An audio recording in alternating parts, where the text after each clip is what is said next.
एक महिला जिसके पति की मृत्यु लगभग 3-4 साल पहले हुई थी, वो विधवा के सफेद वस्त्र पहनकर रात को 12-1 बजे किसी से बात कर रही थी। इसी तरह वो रोज रात भर लोगों से फोन पर बात किया करती थी।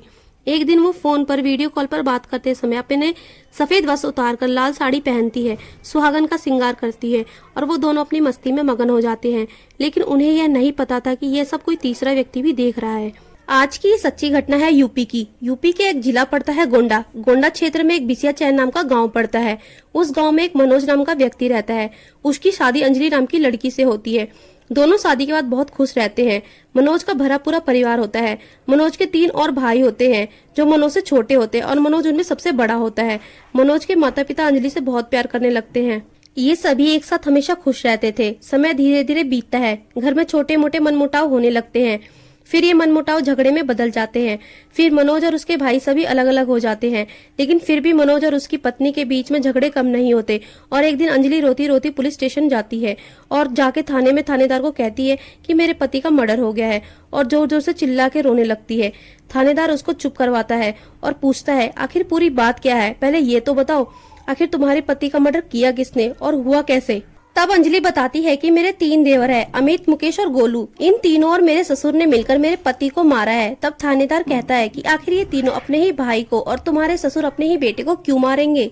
इसके जवाब में अंजलि पुलिस को बताती है कि मेरे पति और इन लोगों के बीच हमेशा संपत्ति को लेकर झगड़ा रहता था। ये लोग हमें हमारा हिस्सा नहीं देना चाहते थे और मेरे पति को मारने की धमकी दिया करते थे। और 2 दिन से मेरे पति घर भी नहीं आए हैं, उनका फोन नहीं लग रहा है। मुझे ऐसा लगता है कि इन लोगों ने उन्हें मारकर कहीं छुपा दिया है और कुछ बता भी नहीं रहे हैं।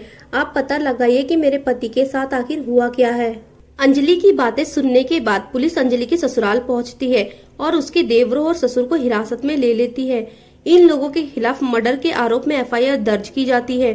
कोर्ट में खूनी के रूप में इन्हें पेश किया जाता है। उसके बाद जब इन्हें पुलिस रिमांड में भेजा जाता है तब पुलिस अपना पूरा जोर लगा देती है सच पता करने के लिए। पर बार बार ये सभी यही कहते हैं कि हमने कुछ नहीं किया, हमारा कोई कसूर नहीं है, आपको कोई गुमराह कर रहा है, आप अंजलि से पूछताछ कीजिए, उसने ही जरूर कुछ किया होगा। क्योंकि उन दोनों पति पत्नी की कभी नहीं बनती थी। पर पुलिस को अंजलि के खिलाफ कोई सबूत नहीं मिलता है। ये सारा मुकदमा उन चारों के खिलाफ ही चलता है और लास्ट में कोर्ट चारों को उम्र कैद की सजा सुना देती है। धीरे धीरे समय बीतने लगता है और अंजलि दिन में तो विधवा के रूप में रहती और रात में वीडियो कॉल पर बात करते समय वो सुहागन के रूप में तैयार हो जाती। ये सब कुछ रोज होता था। जब वो वीडियो कॉल पर बात करती थी तो उसकी आवाज थोड़ी थोड़ी बाहर तक भी जाती थी। तब उसकी देवरानियां और सास ये सोचती थी कि ये रात भर किससे बात करती है, पर इस बात का कभी कोई जिक्र नहीं किया गया। और अंजलि की देवरानियों और सास ने इस बात का जिक्र कभी भी बाहर के किसी व्यक्ति से नहीं किया। पर एक दिन अंजलि की देवरानियां और सास अपने अपने पति से मिलने जेल गई थी। तब वो सब इस बात का जिक्र उन लोगों के सामने करती हैं।